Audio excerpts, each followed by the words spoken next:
Hello, Gun Nation. Big Johnson coming at you. Hey, what we've got here on the table is the PPQ M2. This is the OD Green edition. And we have the Sig P320 Compact. And this one has been battle-worn finish. This was all FDE battle-worn finish and stippled by Apex Armory. Nick did this one for me. So we're just going to do a little comparison.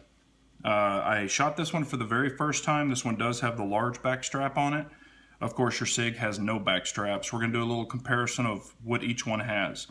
Going to do a little size comparison. Okay, if you put them beaver tail to beaver tail, they are about the exact same length. So we'll go ahead and show you that there. I'll put the beaver tail all the way to the back, and there's your barrel difference. They are about the same. Your Picatinny rail is longer on the P320 than the PPQ. Trigger guard is a little bit longer, as you can see right here. So it does give you really great finger control on both, so there's not an issue there. Now, as far as your height difference, PPQ, they're about the same when you put the mag in there. And I'll show you this. I'll just put the gun to gun. So there's that, if you want to see that. So I'm trying to give you as much as I can.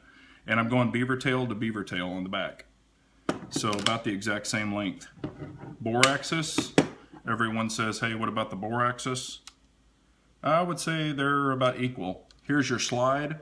Looks like the 320 is a little bit chunkier because of the thinness. You know, this one actually kind of tapers. It kind of tapers down. So I would say the Sig P320 is a little wider.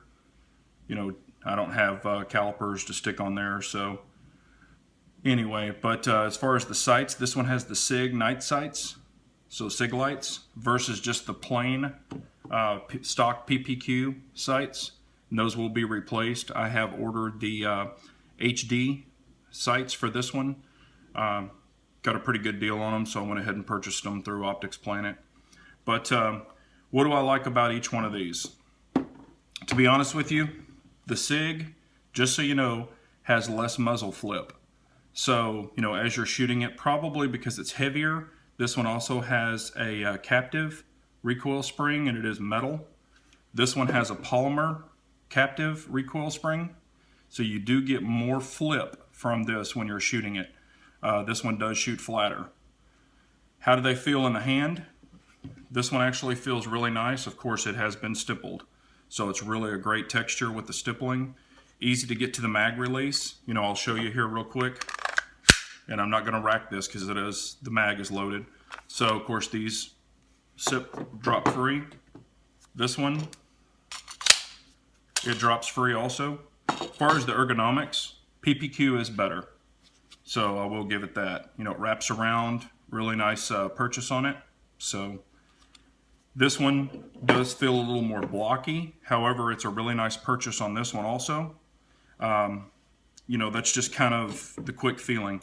They come down about as easy as each other. This one's like a Glock type takedown. This one's your standard, you know, takedown M&P type. Y'all have probably all seen that. The internals are pretty standard across the board as far as the feed ramps, etc.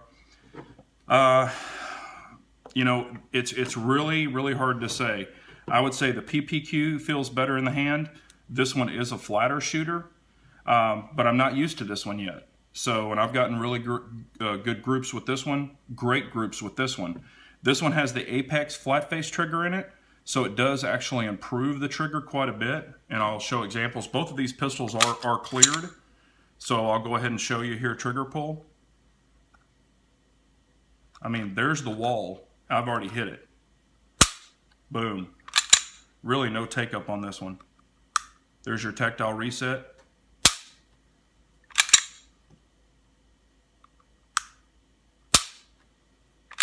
I mean, this one is a really crisp trigger. And I'll show you the full pull, let it all the way out. There's your take up, which is almost nothing. There's your click. PPQ has a little bit more take up. See? Hit the wall. Very tactile, audible. I would say this one's even more tactile than this one. Now this one does have more take up just in a stock trigger than this one does. Now remember, the Apex flat face trigger does not change the trigger weight, just the trigger pull, the leverage. That's all it changes. So it is actually a really super nice trigger with the Apex flat face trigger in it. Both of these hold 15 rounds. 15. Now I do have the 17 round mag for this one and the 21 round mag for the P320. I do not have any 17 round mags yet for the PPQ. As I understand, you can get the Canik TP9, the first edition, the very first one, with 18 round mags, I believe, and they'll fit this. I have not tried that personally.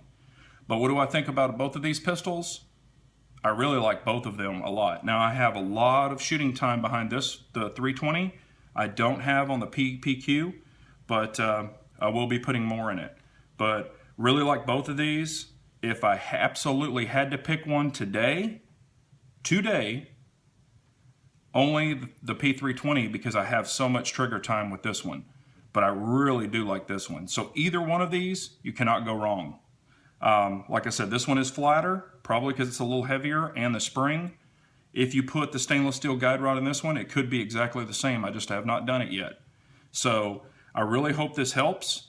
You know, if you have any questions, please leave them below. And remember, please like and subscribe. You know, growing the channel, I appreciate y'all so much. And also, an unarmed nation's a very weak nation, so we got to carry on.